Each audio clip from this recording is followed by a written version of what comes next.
सभी श्रद्धालु साथियों को नवरात्रि की मंगलमय शुभकामनाएं। शैलपुत्री माता का पूजन नवरात्रि के पहले दिन किया जाता है। यह नव दुर्गा का पहला स्वरूप है। इनके पूजन का महत्व बहुत गहरा है, क्योंकि यह साधना की शुरुआत का प्रतीक मानी जाती है। माता शैलपुत्री की व्रत कथा किन किन के लिए वरदान साबित होती है। जिनके जीवन में हमेशा पैसों की तंगी रहती है, या फिर पैसा आता तो है पर टिकता ही नहीं।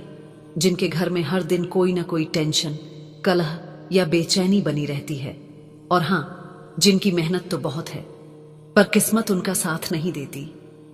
ऐसे सभी भक्त यदि मां शैलपुत्री को सच्चे दिल से याद करें, व्रत करें या कथा को श्रद्धा भाव से सुने, तो मां शैलपुत्री अवश्य अपनी असीम कृपा बरसाती हैं। तो प्रिय साथियों, कथा को अंत तक अवश्य सुने।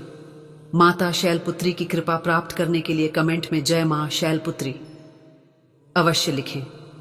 अब प्रारंभ करते हैं मां शैलपुत्री की यह दिव्य कथा। बहुत समय पहले की बात है। भारतवर्ष के एक छोटे से गांव, जिसका नाम शांतिपुर था।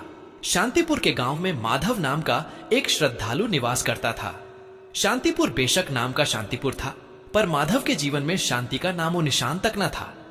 उसका घर एक जीर्ण शीर्ण झोपड़ी थी, जिसकी छत बारिश में टपकती और सर्दियों में हवा का सामना न कर पाती। माधव एक खेतिहर मजदूर था, जिसकी कमाई इतनी कम थी कि 2 वक्त की रोटी भी मुश्किल से मिल पाती थी। उसकी बूढ़ी मां, जो हमेशा से बीमार रहती थी, और 2 छोटे बच्चे, जिनकी आंखों में हमेशा भूख और मासूमियत का मिला जुला भाव रहता था, ही उसका संसार थे। माधव का जीवन कष्टों से भरा था, मानो हर सुबह एक नई चुनौती लेकर आती हो, हर शाम एक नई चिंता छोड़ जाती हो। परंतु इन सब के बावजूद माधव के हृदय में एक अखंड ज्योति जल रही थी, उसके अटूट विश्वास की ज्योति। वह परम मां भगवती का अनन्य भक्त था। उसे दृढ़ विश्वास था कि एक दिन उसकी मां अपने बच्चों पर अवश्य दया करेंगी। इस साल जब नवरात्रि का पावन पर्व समीप आया, तो माधव ने एक कठोर निर्णय लिया। उसने अपनी पत्नी राधा से कहा, राधा, इस बार मैं मां शैलपुत्री के 9 दिनों का अखंड उपवास रखूंगा। राधा, जिसका चेहरा स्वयं कष्टों की एक लंबी कथा कहता था, चिंतित हो उठी। परंतु स्वामी, आपके शरीर में पहले ही कितनी दुर्बलता है। आप दिन भर खेतों में काम करते हैं, और जो थोड़ा बहुत भोजन मिलता है उससे भी आपका पेट नहीं भरता। यह 9 दिन का उपवास क्या आप सह पाएंगे? उसकी आंखों में दया और भय का मिश्रण था। माधव ने एक गहरी सांस ली। राधा, मेरे हृदय में अब और कष्ट सहने की शक्ति नहीं बची है। मां की बीमारी बढ़ती जा रही है, बच्चों का पेट भूखा है, और हमारे हालात दिन प्रतिदिन बदतर होते जा रहे हैं। मुझे अब केवल मां पर ही भरोसा है। मेरी मां शैलपुत्री ही अब हमारी एकमात्र आशा है। उसकी आवाज में एक दृढ़ संकल्प था, एक ऐसा भाव जो शब्दों से परे था। वह जानता था कि यह कितना कठिन होगा, लेकिन उसके पास कोई और रास्ता नहीं था। उसके हृदय में अपार कष्ट था, जिसे वह किसी और को बयान नहीं कर सकता था, सिवाय अपनी मां भगवती के। नवरात्रि का पहला दिन आया।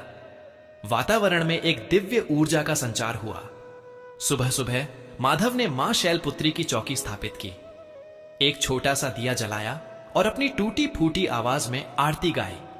पहला दिन सामान्य रहा। भूख की हल्की चुभन थी, पर माधव ने उसे अपनी निष्ठा से ढक दिया। उधर कैलाश पर्वत की ऊंची चोटियों पर, जहां माता शैलपुत्री अपने दिव्य लोक में विराजमान थीं, वह सब कुछ देख रही थीं। उनकी दृष्टि त्रिकालदर्शी थी, और माधव का छोटा सा गांव, उसकी झोपड़ी और उसका अनवरत संघर्ष सब उनकी आंखों के सामने था। माधव की सच्ची भक्ति, उसका अडिग विश्वास मां के हृदय को स्पर्श कर गया। उन्होंने मन ही मन मुस्कुराया। इस भक्त की परीक्षा अवश्य होगी, ताकि इसकी निष्ठा संसार के लिए एक उदाहरण बन सके। परंतु उन्हें यह भी पता था कि यह परीक्षा कितनी कठिन होने वाली है। दूसरा और तीसरा दिन बीत गया। माधव के शरीर में अब दुर्बलता बढ़ने लगी थी। उसके पेट में भूख की आग तेज हो गई थी, लेकिन वह अपने होठों पर राम नाम का जाप और मां का स्मरण बनाए रखता था। काम पर जाना उसके लिए लगभग असंभव हो गया था, पर वह फिर भी खेतों में जाता, ताकि उसके परिवार को कम से कम मजदूरी तो मिल सके। उसका शरीर कांप रहा था, पर उसकी आत्मा अटल थी। चौथे दिन सबसे पहला कष्ट सामने आया। उसकी बूढ़ी मां की सांसें अचानक तेज हो गईं। उन्हें तेज बुखार चढ़ गया। राधा घबरा गई। गांव का वैद्य आया और उसने सिर हिलाकर कहा, माधव, इनकी स्थिति बहुत नाजुक है। इन्हें अच्छी दवाइयों की जरूरत है जो गांव में नहीं मिलेंगी। शहर से मंगवानी होंगी और वह बहुत महंगी आएंगी। यह सुनकर माधव के ऊपर मानो वज्रपात हुआ। पैसे का तो नामो निशान भी न था। उसके दिल में एक भयानक दर्द उठने लगा। एक ओर मां का उपवास, दूसरी ओर मां की बिगड़ती हालत। हृदय में अपार कष्ट था जिसे वह किसी को बता नहीं सकता था। वह बस मां शैलपुत्री की तस्वीर के सामने बैठ गया और रोने लगा। हे मां, यह कैसी परीक्षा है? मेरी मां को बचाओ मां। माता शैलपुत्री अपने लोक में यह सब देख रही थीं। माधव की आंखों से बहते आंसू, उसकी मां की पीड़ा, उसके बच्चों की मासूम भूख, यह सब देखकर कभी कभी उसकी आंखों से देखते हुए आंखों में पानी आ जाता। उसका हृदय मां का था। वह कैसे अपने बच्चे को इतना कष्ट में देख सकती थी? पर उन्हें विधि के बंधन में बंधना था। एक सच्चे भक्त को उसकी चरम सीमा तक परखना ही था ताकि उसकी तपस्या का मोल स्थापित हो सके। उनका दिल कठोर हो चुका था, पर यह कठोरता सिर्फ परीक्षा की नियति के कारण थी। भीतर ही भीतर उनकी ममता प्रबल थी। माता शैलपुत्री विधि के बंधन में बंधा हुआ था और वह जानती थी कि इस सब का एक महान उद्देश्य था। 5वें और 6ठे दिन विपदाएं एक के बाद एक टूट पड़ी। गांव में अचानक सूखा पड़ गया। माधव जिस खेत में मजदूरी करता था, वहां का मालिक कहने लगा कि अब काम नहीं मिलेगा क्योंकि फसलें सूख गई हैं। माधव और राधा के पास जो थोड़ा बहुत अनाज बचा था वह भी खत्म होने लगा। बच्चे भूख से बिलखते और माधव उन्हें दिलासा देने की कोशिश करता, पर उसके खुद के पेट में आग लगी होती थी। वह पानी पी पी कर दिन गुजार रहा था। उसकी टांगों में इतनी कमजोरी आ गई थी कि वह मुश्किल से चल पाता था। लोग उसे देखकर चेतावनी देने लगे, माधव, यह उपवास छोड़ दो। पहले अपने परिवार को देखो, मां की जान बचाओ। भगवान ऐसे कष्ट नहीं देते। एक पड़ोसी ने भी आकर कहा, माधव, तुम ये क्या कर रहे हो? देवी देवता तो तभी प्रसन्न होते हैं जब हम अपना कर्तव्य निभाएं। तुम्हारी मां बीमार है, बच्चे भूखे हैं और तुम यहां तपस्या में लीन हो। यह कैसी भक्ति है? ये शब्द माधव के हृदय को चीर गए। उसने किसी से बहस नहीं की, बस नम आंखों से अपनी मां की तस्वीर देखी और अपने मन में कहा, मां, ये लोग नहीं जानते, मेरा कर्तव्य सिर्फ तुम्हारे चरणों में है। मेरा कर्तव्य तुम्हारी पुकार सुनना है। 7वां और 8वां दिन माधव के जीवन के सबसे कठिन दिन थे। उसकी मां की हालत इतनी बिगड़ चुकी थी कि उन्होंने बोलना भी बंद कर दिया था। राधा ने रोते हुए माधव से कहा, स्वामी, मां शायद हमें छोड़कर जा रही हैं। कुछ तो करो, हमें उपवास तोड़ना होगा, हमें शहर जाना होगा। माधव का हृदय टुकड़े टुकड़े हो रहा था। यह अपार कष्ट था जिसके सामने मृत्यु भी फीकी पड़ रही थी। एक तरफ मां का उपवास, दूसरी तरफ जन्म देने वाली मां की मृत्युशैया। वह जानता था कि एक निवाला खाने से उसकी मां को कोई जादू से ठीक नहीं कर देगा, लेकिन राधा की मासूम आशा उसे विचलित कर रही थी। उसने अपने शरीर को घसीटते हुए मां के पास जाकर बैठा। मां का शरीर ठंडा पड़ रहा था। माधव के आंखों से अश्रु की अविरल धारा बह रही थी। उसने मां का हाथ अपने हाथों में ले लिया। उसकी आवाज इतनी भर्रा चुकी थी कि ठीक से बोल भी नहीं पा रहा था। मां शैलपुत्री, मेरी परीक्षा क्यों ले रही हो? क्या मेरे तपस्या में कोई कमी है? क्या मेरा विश्वास इतना कमजोर है कि तुम मेरी पुकार नहीं सुन रही हो? उसे लगा उसकी आत्मा चीख रही है। शरीर जवाब दे रहा था, मन हार मान रहा था। भूख, प्यास, चिंता, ग्लानि सब मिलकर उसे निगलने को तैयार थे। उसके बच्चों की उदास आंखें, पत्नी का रोता चेहरा, मां की अंतिम सांसें, यह सब एक साथ उसे तौर रहा था। यह मनुष्यों का सबसे बड़ा दुर्भाग्य था जब उनके पास कुछ नहीं बचता सिवाय टूटते विश्वास के धागे के। माधव एक क्षण के लिए लड़खड़ाया। उसका मन हुआ कि वह सब कुछ छोड़ दे, उपवास तोड़ दे और अपनी अंतिम शक्ति से अपनी मां के लिए कुछ करे। पर फिर उसे याद आया, उसकी मां ने उसे बचपन से ही बताया था, बेटा, जब सब द्वार बंद हो जाएं, तो केवल ईश्वर का द्वार खुला रहता है। उसने अपनी अंतिम शक्ति बटोरी और मां शैलपुत्री की तस्वीर के सामने आकर बैठ गया। उसके होंठ फरफरा रहे थे। मां, मुझे क्षमा करना, मेरा विश्वास डगमगा रहा था। मैं जानता हूं तुम मुझे देख रही हो, मैं जानता हूं तुम सुन रही हो। मैं अपनी अंतिम सांस तक तुम्हें नहीं छोड़ूंगा, चाहे मेरी देह भी क्यों ना छूट जाए, मेरा विश्वास नहीं छूटेगा। उसकी आंखों में एक अजीब सी चमक थी, दर्द की नहीं बल्कि एक अदम्य निष्ठा की। उसने अपनी सारी शक्ति को अपनी प्रार्थना में उड़ेल दिया। उसके शरीर कांप रहा था, पर उसकी आत्मा अडिग थी। यह उसकी तपस्या की पराकाष्ठा थी। नवमी का दिन आया, नवरात्रि का अंतिम दिन। गांव में सब लोग कन्या पूजन कर रहे थे, व्रत खोल रहे थे, लेकिन माधव की झोपड़ी में मातम छाया था। उसकी मां ने लगभग सांस लेना बंद कर दिया था। राधा फूट फूट कर रो रही थी। बच्चे सहमे हुए कोने में बैठे थे। माधव का शरीर अब लकड़ी के समान हो चुका था। वह बस आंखों में आंसू लिए और होठों पर जय मां शैलपुत्री का जाप लिए बैठा था। उसे लग रहा था कि अब सब कुछ खत्म हो चुका है। उसने अपनी आंखें बंद कर लीं और अपने हृदय के अंतिम कोने से मां को पुकारा, मां, अब तो आ जाओ, अब और नहीं सहा जाता। मेरे हृदय में अपार कष्ट है मां, यह मुझसे बयां नहीं हो रहा, बस तुम ही जानती हो। ठीक उसी क्षण जब माधव ने अपनी अंतिम पुकार लगाई, एक चमत्कार हुआ। झोपड़ी के बाहर एक अलौकिक प्रकाश फैल गया। पहले तो रोशनी इतनी तीव्र थी कि आंखों को चकाचौंध कर रही थी। फिर धीरे धीरे वह प्रकाश एक दिव्य आकृति में बदलने लगा। एक मधुर मनमोहिनी सुगंध पूरे माहौल में फैल गई। हवा में एक अद्भुत शीतलता का अनुभव हुआ और एक ऐसी शांति छा गई जो माधव ने अपने पूरे जीवन में कभी महसूस नहीं की थी। माधव ने धीरे से अपनी आंखें खोली। उसके सामने जो दृश्य था उसे देखकर वह अपनी आंखों पर विश्वास नहीं कर पा रहा था। वहां कोई साधारण महिला नहीं, कोई गांव की वृद्धा नहीं, बल्कि स्वयं जगत जननी मां शैलपुत्री थीं। उनका मुखमंडल चंद्रमा के समान शीतल और कांतिमान था। माथे पर दिव्य तेज चमक रहा था। उन्होंने श्वेत वस्त्र धारण किए थे और उनके एक हाथ में त्रिशूल और दूसरे में कमल का फूल था।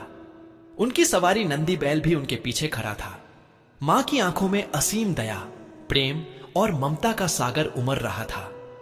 माधव के शरीर में अचानक जैसे एक नई ऊर्जा का संचार हुआ।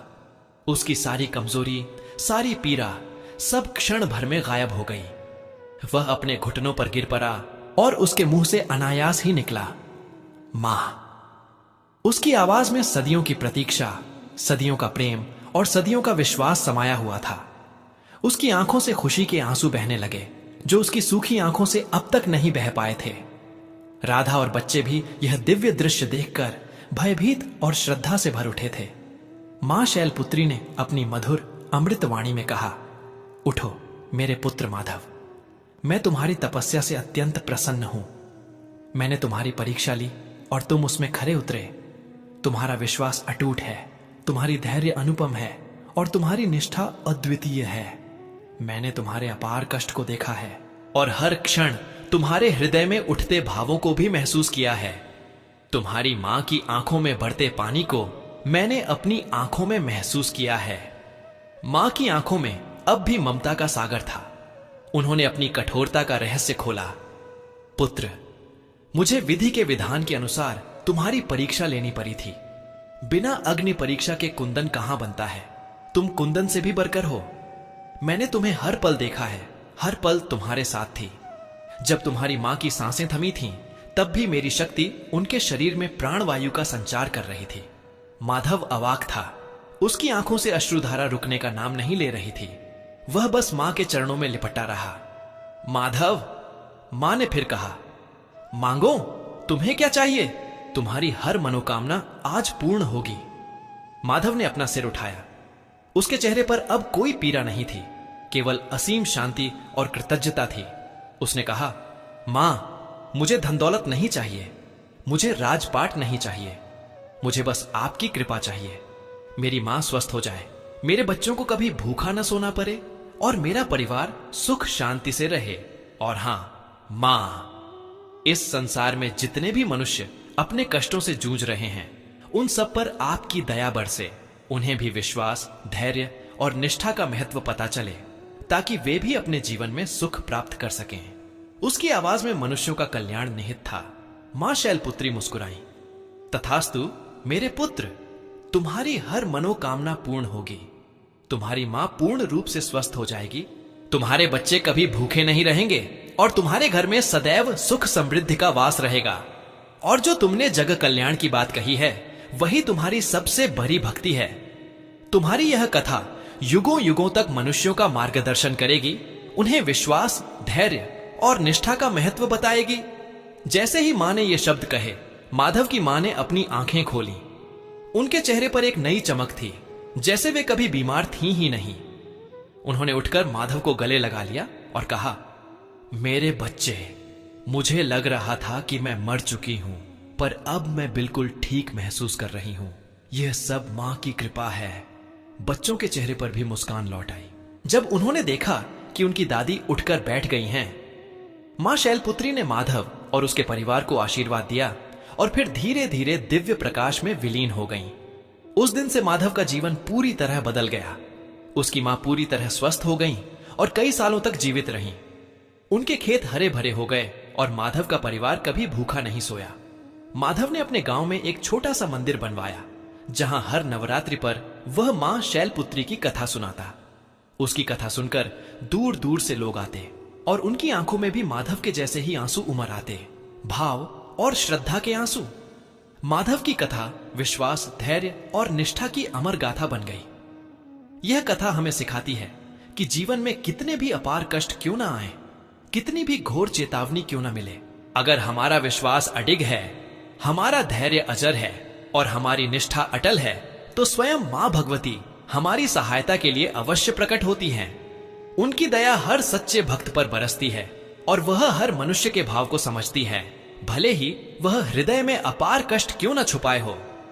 माधव की तपस्या ने यह सिद्ध कर दिया कि ईश्वर परीक्षा लेते हैं, पर अंत में अपने भक्तों पर असीम कृपा भी करते हैं और उनकी हर मनोकामना पूर्ण करते हैं।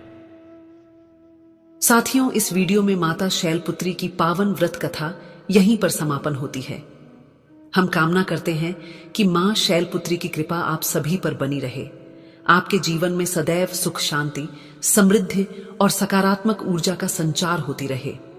यह विशेष दिन न केवल भक्ति भाव से भर देती है, बल्कि हमारे जीवन में एकता, प्रेम और आस्था का संदेश भी लेकर आता है। नवरात्रि की प्रथम व्रत कथा को सुनने के लिए हृदय से धन्यवाद। कृपया अपने विचार और अनुभव कमेंट्स में अवश्य साझा करें और जय मां शैलपुत्री लिखना न भूलें। आपके द्वारा किए गए कमेंट्स न केवल आपको प्रेरित करेंगे, बल्कि अन्य दर्शकों के लिए भी भक्ति और श्रद्धा का स्रोत बनेंगे। जय मां जगत जननी।